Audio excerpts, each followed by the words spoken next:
श्री राम जय जय राम। श्री राम जय जय राम। श्री राम जय जय राम। श्री राम जय जय राम। श्री राम जय जय राम। बोलिए सियावर रामचंद्र महाराज की। ओम मंगलमूर्तये नमः। गणाधिपतये नमः। वर्णानामर्थसंज्ञानां रसानां छन्दसामपि मंगलानां च कर्तारो वन्दे वाणी विनायको। शान्तं शाश्वतमप्रमेयमनघं निर्वाणशान्तिप्रदं ब्रह्माशम्भुफणीन्द्रसेव्यमनिशं वेदान्तवेद्यं विभुं रामाख्यं जगदीश्वरं सुरगुरुं मायामनुष्यं हरिं वन्देऽहं करुणाकरं रघुवरं भूपालचूडामणिं रक्ताम्भोजतराभिरामनयनं पीताम्बरालङ्कृतं श्यामङ्गं द्विभुजं प्रसन्नवदनं श्रीसीतया शोभितं कारुण्यामृतसागरं प्रियगणैर्व्रात्रादिभिर्भावितं वन्दे विष्णुशिवादिसेव्यमनिशं भक्तेस्तसिद्धिप्रदं कौशलेन्द्रपदकञ्जमञ्जुलो कोमलावजमहेशवन्दितौ जानकीकरसरोजलालितौ चिन्तकस्य मनोहृङ्गसंज्ञनौ वन्दे विदेहतनया पदपुण्डरीकं कैशोरसौरभसमाहितयोगिचित्तं हन्तुं त्रितापमनिशं मुनिहंससेव्यं सन्मानसालिपरिपीतपरागपुण्यम् अतुलितबलधामं हेमशैलावदेहं धनुजवनकृशानं ज्ञानिनामग्रगण्यं सकलगुणनिधानं वानराणामधीशं रघुपतिप्रियभक्तं वातजातं नमामि। यत्र यत्र रघुनाथकीर्तनं तत्र तत्र कृतमस्तकाञ्जलिं बाष्पवारि परिपूर्णलोचनं मारुतिं नमत राक्षसान्तकम्। गरुडमहाज्ञानी गुणराशि हरिसेवकयति निकटनिवासी कुन्देन्दुधर गौरसुन्दरम् अम्बिकापतिमभीष्टसिद्धिदं कारुणिककलकञ्जलोचनं नमामि शङ्करमनङ्गमोचनं। प्रभु संरत सर्वज्ञ शिव सकलकलागुणधाम योग ज्ञान वैराग्य निधि प्रणतकल्पतरुणां वंशी विभूषितकरानौनीर नाभात् पीताम्बरादरुणबिम्बफलादरुस्तात् पूर्णेन्दुसुन्दरमुखादरविन्दनेत्रात् कृष्णात् परं किमपि तत्त्वमहं न जाने। श्रीगुरुचरणसरोजरज निजमनमुकुर सुधारि वरणौ रघुवर विमल यशो जोदायक फलचारि। भगवत कथा श्री राम। तासुदूत तुम मोहि विलोक्य धरौ मन धीरा राम कृपा कस भयौ शरीरा। पाप्यो जाकर नाम सुमिरहि अति अपार भव सागर तरहि। तासुदूत तुम तज कजराई राम हृदय धरि करो पाई। भक्त भगवत कथा प्रेमी सज्जनों, भक्तिमती देवियों, जनक नंदनी सीता की खोज में लगे हुए बंधनों में इस सीमा तक निराशा व्याप्त हो जाती है कि उनको ऐसा लगता है कि अब तो शरीर का त्याग कर देना ही उचित होगा, क्योंकि अगर हम निष्फल होने के बाद लौट करके गए तो स्वाभाविक परिणाम होगा। सुग्रीव जी ने पहले ही ये कह दिया कि अगर कोई अवधि बिताने के बाद भी बिना सुध लिए चला आया तो अवश्य उसका मैं वध करूंगा। तो इस तरह से जब यह निश्चित है तो लौटने का अर्थ तो यह है कि वहां जाकर के मृत्यु का ग्रास बनना। उस तरह से मृत्यु का ग्रास बनने की अपेक्षा क्या यह ज्यादा अच्छा नहीं होगा कि स्वयं हम अनशन करके शरीर का परित्याग कर दें। कुछ बिछा दिया, बैठ गए, किंतु उसी समय उनको एक भयावना स्वर सुनाई पड़ा और वो स्वर जो आ रहा था वहीं पर एक पर्वत खंड था, उसकी गुफा में से वह स्वर गूंज रहा था और जिसका स्वर था वो गुफा से निकल बाहर कर आ गया। बंदरों ने देखा वो तो गीध है और गीध ने जब यह कहा कि बहुत दिनों से मैं भूखा था पर आज तो लगता है ब्रह्मा इतने प्रसन्न हैं कि एक साथ उन्होंने इतना भोजन दे दिया, तो बंदरों में निराशा के स्थान पर भय का संचार हो गया। पर अंगद ने उसमें विचार का आश्रय लिया और अंगद को उसमें स्मरण आया भक्तराज जटायु का और उन्होंने मानो संपाति को भी संबोधित किया और साथ साथ अपने मित्र बंदरों को भी उद्बोधित किया। वह शब्द क्या था? कह अंगद विचारी मन माही, धन्य जटायु सम को नहीं। संसार में जटायु के समान और कोई धन्य नहीं हो सकता, क्योंकि शरीर तो किसी न किसी दिन सबका नष्ट होता है, लेकिन जो मृत्यु के लिए ऐसा उपयुक्त समय चुने,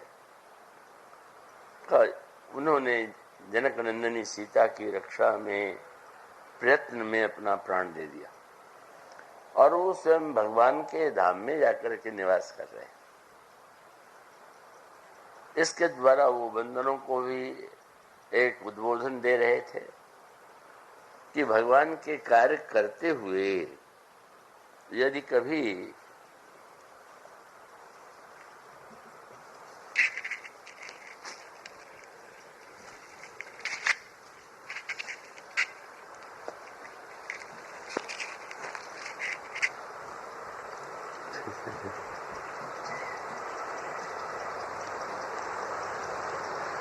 निष्फलता का अनुभव, तो यह कोई निराश होने की बात नहीं।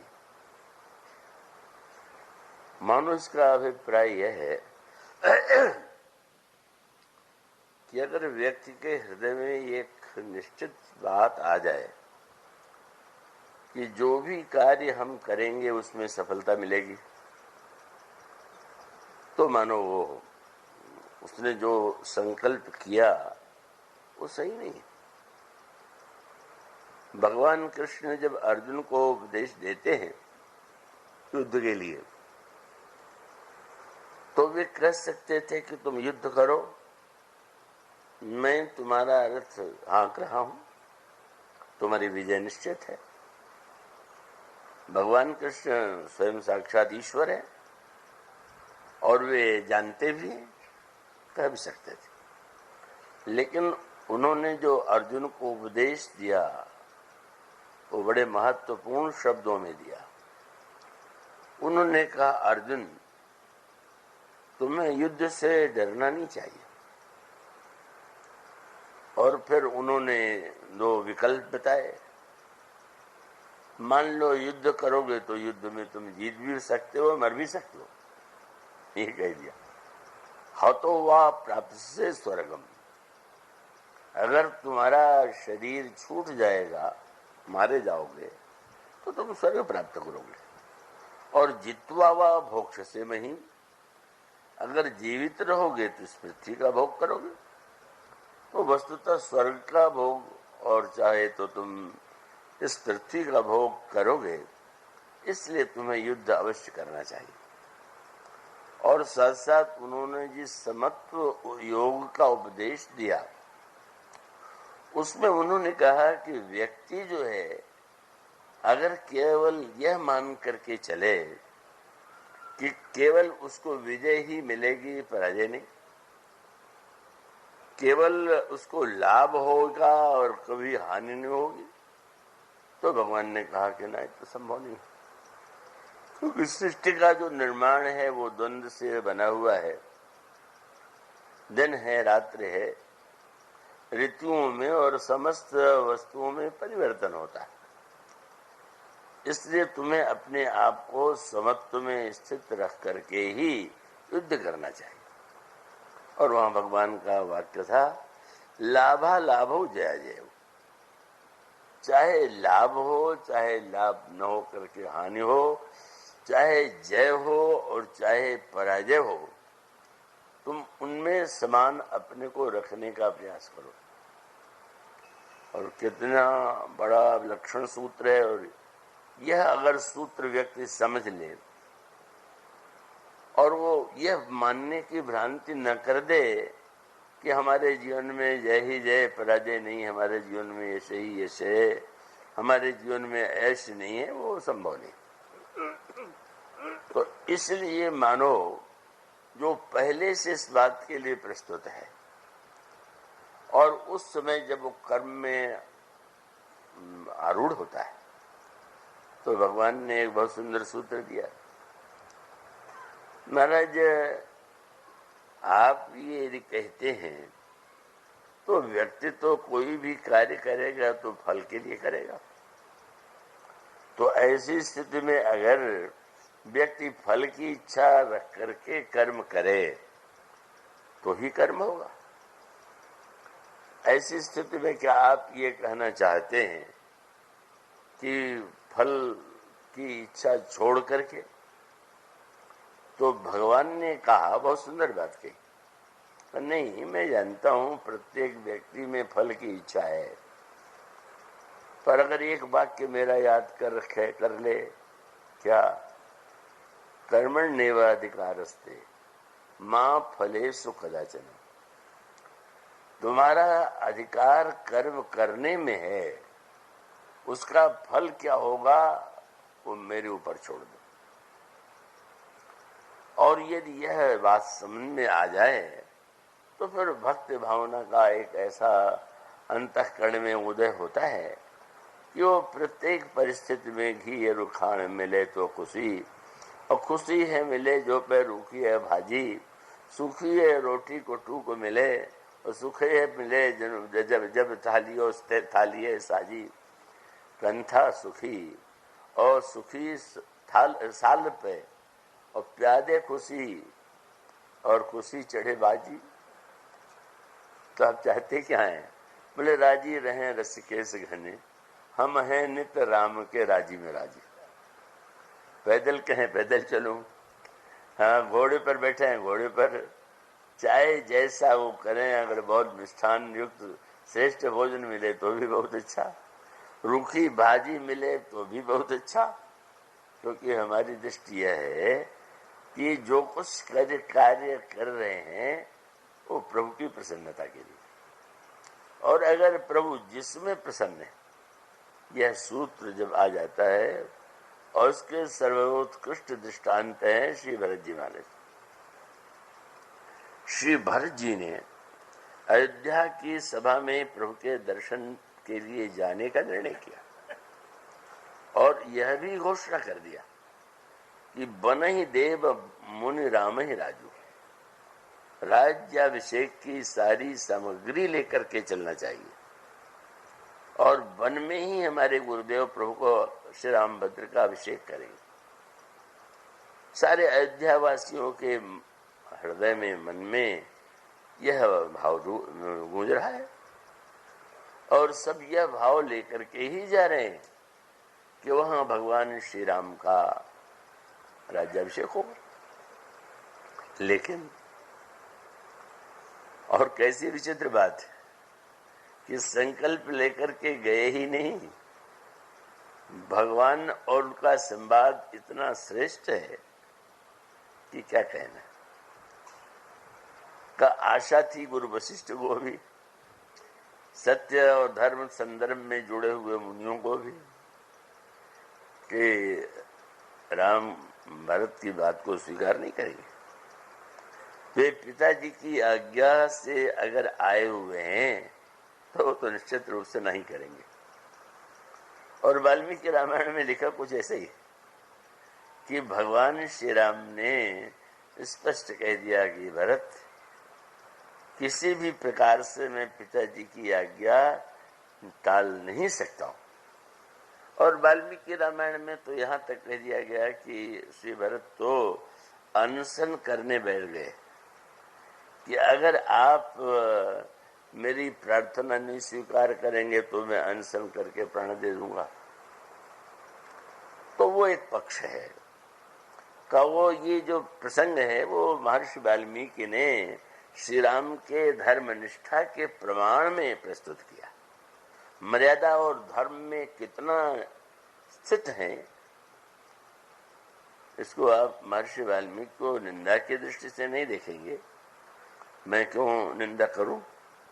जिनकी वंदना स्वयं तुलसीदास जी ने कहा, महर्षि वाल्मीकि ही वह बन्नो मुनि पद कंज, रामायण जय नरमयो सखर सकोमल मंजू, दोष रहित दूषण सहित।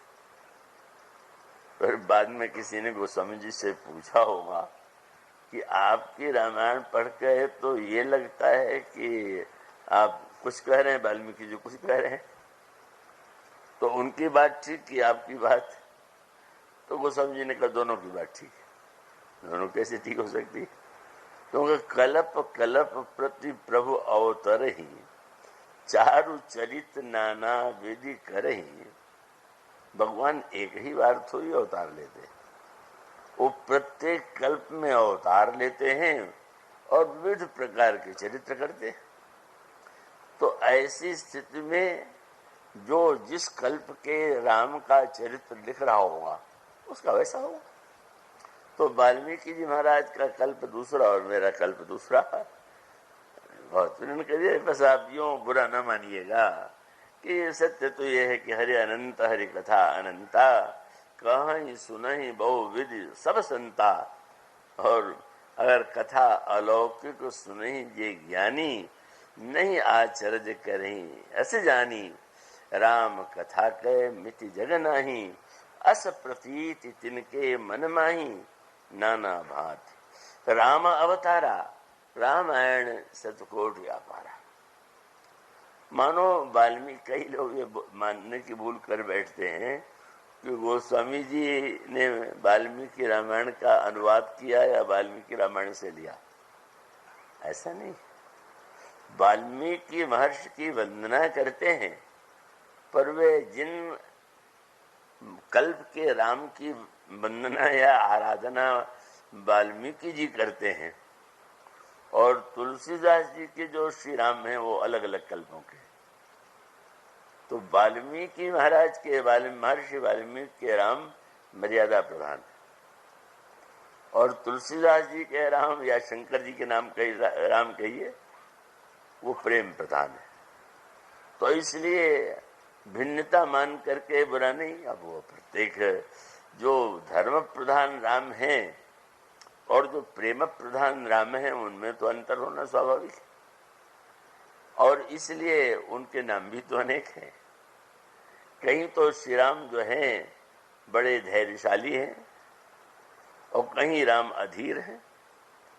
तो जब धर्म में स्थित होते हैं तो गोस्वामी जी कहते हैं, भगवान राम जब लंका से लौट करके आए, विमान से उतरे, तो प्रभु ने पहला कार्य क्या किया?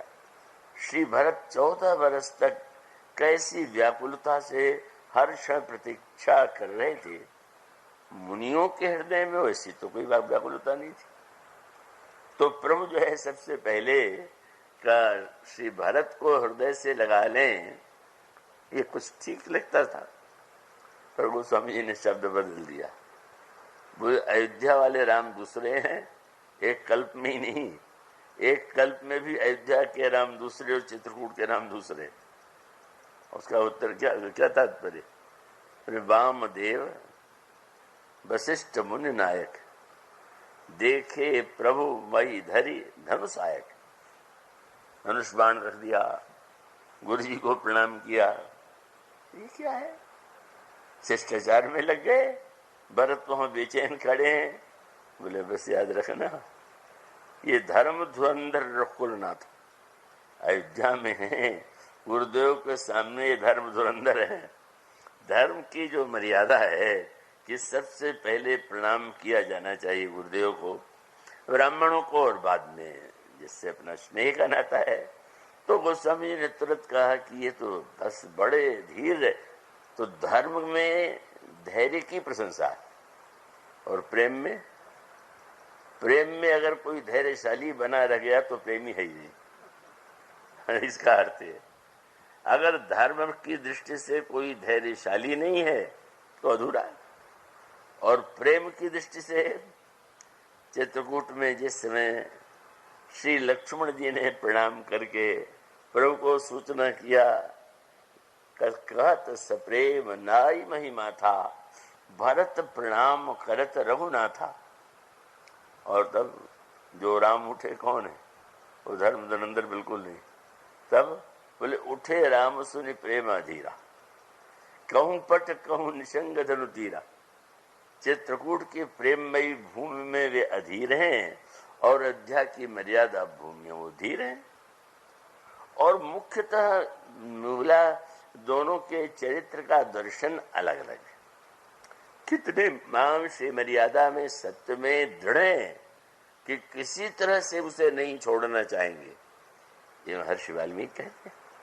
और धर्म का स्वरूप भी यही है कि आप अडिग रहिए अपनी आस्था पर, अपने उच्चारण पर।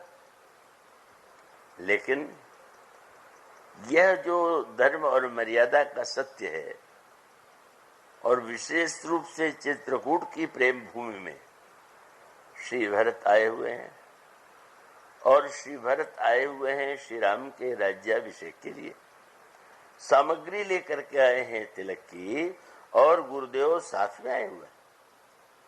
लेकिन धन्य है श्री भरत, सबको आशा थी गुरु जी को कि भरत से नहीं कर देंगे, पर भगवान श्री राम ने जब ये कह दिया कि भरत मैंने विचार करके देख लिया, राख्यऊ राव सत्य मोहि त्यागी, तनु परिहरेऊ प्रेम बन लागी। तासु बचन मेटत अति सोचू, तेहि ते अधिक तुम्हारा सकोचू। और मेरी घोषणा है, भरत कहें सुई किए भलाई, अस कही राम रहे अरगाई। जो भरत कहेंगे वही मैं करूंगा। बेचारी देवता तो बेहोश होने लगे। लीजिए, इतना योजना बना करके इनको वन भेजा, और यहाँ घोषणा हो गई कि जो भरत कहेंगे वही कर दूंगा। और तब भगवान राम ने देखा कि भरत तो बोल नहीं रहे, तो आपने कहा, भरत संकोच मत करो, मन प्रसन्न कर, सकुच तज कहु करऊं सुयार। तुम प्रसन्न मन से संकोच छोड़ करके आज जो कहोगे वही मैं करूंगा। अब गोस्वामी जी ने दोहे में लिखा कि सत्य सुंदर रघुबर वचन सुनिभा सुखी समाज। अयोध्या वाले तो बहुत प्रसन्न हुए, बोले श्री राम तो बड़े सत्यवादी हैं। और जब भगवान राम कह रहे हैं कि भरत तुम जो कहोगे मैं वही करूंगा, तो क्या है, भरत के कहने में और प्रभु के करने में देर है, राज्य तिलक हो जाएगा और प्रभु पधारेंगे। पर यही श्री भरत भरत क्यों है? श्री भरत की विशेषता ये नहीं कि गर्व से कहेंगे देखो मैंने मनवा लिया। ऐसा जो लोग की बात है अपना उनका वो हो जाता है, मेरी बात माननी पड़ी कि नहीं माननी पड़ी। तो धन्य है श्री भरत ने कहा प्रभु आप कह रहे हैं मन प्रसन्न करे, और बदले में मैं ही कहूंगा कि प्रभु मेरी प्रसन्नता का महत्व तो नहीं है, यही विधि प्रभु प्रसन्न मन होई करुणा सागर कीजिए। हे प्रभु आपका मन जिसमें प्रसन्न हो वही आप कीजिए। कितना, यानी जहां पर कोई अपनी बात पर लोग बहुत डट जाते, और डट जाए तो लोग कहेंगे कि अरे भाई ये तो कभी अपने बात से विचलित नहीं होते, पर लगता है कि दोनों ही विचलित होने वाले। भगवान राम भी सत्य के रक्षक, तुरंत कहने लगे तुमको तो चले चले। और भरत जी महाराज जो इतना साज समाज लेकर के आए थे, और प्रभु जब प्रभु से बात करते हैं तो नहीं, जेहि विधि प्रभु प्रसन्न मन होई करुणा सागर कीजिए सोई। प्रभु मेरी प्रसन्नता का क्या तात्पर्य है?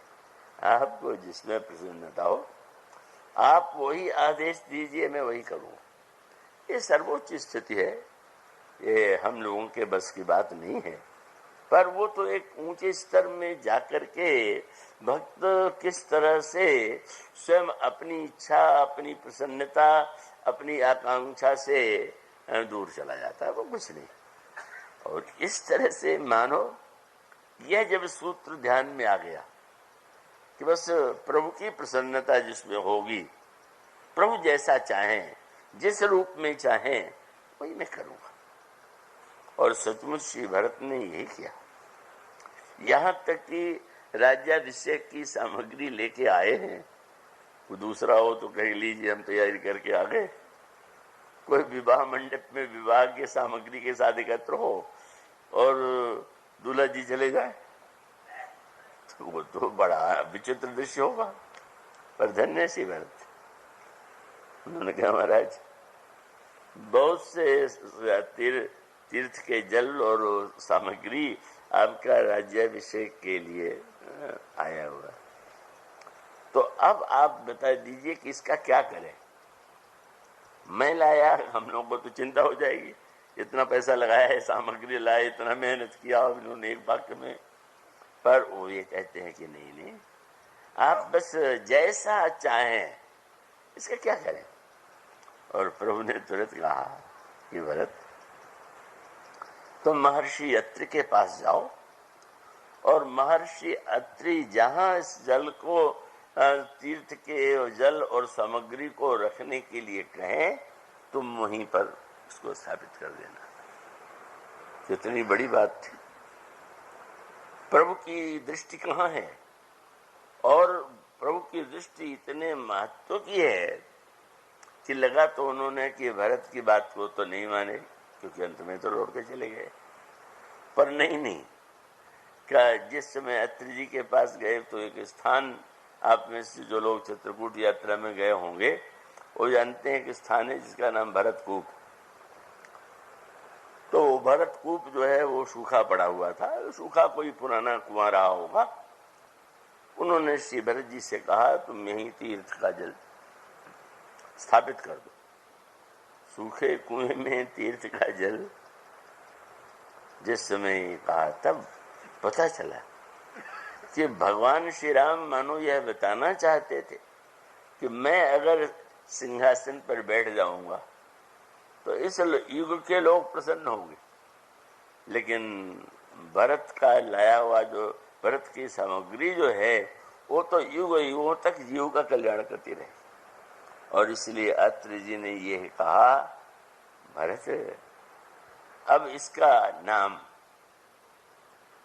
श्री राम के नाम पर नहीं, भरत के नाम पर। भरत कूप अब कहे हैं लोग, आज से इस स्थान को लोग भरत कूप कहें। और ये भी कह दिया कि ये पहले भी कुआं था पर सूख गया था। तात अनादि सिद्ध थल येहू, लोप्यव काल विदित नहीं केहू, पर विधि बस भयऊ विश्वोपकारू। प्रभु ने कितना महान कार्य किया। और वो अत्रि जी ने बताया कि जो लोग इस भरत कूप के जल में स्नान करेंगे, प्रेम निबज्जत प्राणी हुई हैं विमल कर्म मन बानी। ऐसा दिव्य प्रभाव तो मानो भक्त के अंतःकरण में तो सारा संकल्प केवल यही है कि प्रभु की प्रसन्नता ही जिस परिस्थिति में हो, अगर वो जिता कर प्रसन्न होता है तो ठीक, हरा के प्रसन्न होता है तो ठीक, यश दिला के प्रसन्न है तो भी ठीक है, और अगर कोई कलंक लगा दे, कलंक अपयश, तो भी ठीक है। बलु भगवान ने यह जो सूत्र दिया और उसका अभिप्राय है कि अगर हम केवल लक्ष्य मान के चलें, अब मान लीजिए कोई व्यक्ति एक सोचे दुकान में कि सत्य बोलेंगे तो ग्राहक बहुत आएंगे, तो अब कल्पना ये थी कि वो सत्य बोलेगा तो ग्राहकों की संख्या बढ़ेगी और ग्राहक आएंगे तो लाभ बढ़ेगा। पर बाद में एक महीने बाद पता चला कि बगल वाला जो दुकानदार है वो दिन भर झूठ बोलता रहता है और उसको आपसे 10 गुना लाभ हो रहा है। तो अब लाभ वाला कहेगा चलो भाई हम भी यही करें, हम भी इतना झूठ बोले कि 100 गुना लाभ हो। तो अब जो व्यक्ति किसी वास्तु को स्वीकार करेगा तो ये नहीं कि इससे हमें लाभ हो जाएगा, इससे मुझे हानि होगी, ये तो केवल शुद्ध व्यवहारिक व्यापार है। जो इस भगवत प्रेम का, भक्ति तत्व का, भक्ति साम्राज्य का जो व्यापार है वो तो अलग प्रकार का है। इसलिए अंगद का तात्पर्य क्या था? जटायु जी ने कहा कहाँ जा रहा है, सीता जी को आश्वासन दिया, सीते पुत्र कर जनित त्रासा, करिहूं जात धान करनासा। पुत्री चिंता मत करो, मैं रावण का वध कर दूंगा। ऐसा तो नहीं हो पाया। जटायु जी रावण का वध तो नहीं कर पाए और इसके पश्चात भी युद्ध किया और युद्ध में भी हार गए। काटेसी पंख परा खग धरनी। उस युद्ध में कुछ क्षणों के लिए रावण भले ही हारा, लेकिन अंत में रावण तलवार से लेकर निकाल करके उनका पंख काट देता और नीचे गिर पड़े। अब वहां पर मानो यूं व्यवहारिक अर्थ में देखें तो गिरिराज हार गए। जो कहा था वो पूरा हुआ नहीं और शरीर में इतना कष्ट हुआ। लेकिन गिरिराज का जो जीवन है जितना धन्य है, अंगद यही कहना चाहते थे। हम लोग एक उद्देश्य से चले, जनक नंदिनी सीता की खोज के लिए चले और ये चाह तो यही थी कि उनका दर्शन हो, पर दर्शन नहीं हुआ तो क्या हुआ? अगर जटायु जी ने अपना शरीर केवल जनक नंदिनी की रक्षा में छोड़ दिया और भगवान राम ने तो ये नहीं कहा कि आप क्यों नहीं बचा पाए। भगवान राम तो गोद में लेकर के अपनी जटाओं से जिनके शरीर का धूल पहुँचते हो, जिनके सिर पर हाथ रख करके पीड़ा दूर कर रहे हो। इसका तात्पर्य है कि हम निश्चित रूप से ये मान करके जब चलेंगे तो उस समय हमें एक नई दृष्टि मिलेगी और वो दृष्टि जो है वो जटायु जी को मिली। क्यों? पंख कटके गिरे तो यही सोच सकता था दूसरा व्यक्ति, भाई वो ज्यादा वीर था, उसका तलवार की धार तीक्ष्ण थी। लेकिन जटायु जी के मन में क्या बात आई? वही भक्त के हृदय में आता। क्या बोले? काटे सी पंख परा खग धरणी। पर क्या लगने लगा? सुमिर राम की अद्भुत करनी। हे प्रभु, आपकी लीला, आपकी करनी तो बड़ी अनोखी है। आपने न जिता के मुझे रावण को जिताया, तो ये रावण में सामर्थ्य है क्या? आप नहीं, आपके इसमें कोई उद्देश्य होगा, आपकी कोई लीला होगी। और इसका अर्थ है कि जब हम किसी लक्ष्य की दिशा में अग्रसर हों तो सफलता, जय और पराजय उसको दृष्टिगत रख करके नहीं, यह मान करके ही चलें कि भगवान की प्रसन्नता के लिए यह कर्म मैं कर रहा हूं, और उसका फल देना न देना, क्या देना, ये सब का सब उनके हाथ में। और इसलिए भगवान कहते हैं अर्जुन से कि तुम्हारा अधिकार ही नहीं, अधिकार तो मेरा है, तुम्हारा अधिकार जो है तुम करो। कर्म देना, तुम कर्म करना तुम्हारा कार्य है, और फल देना न देना या क्या देना ये मेरा कार्य है।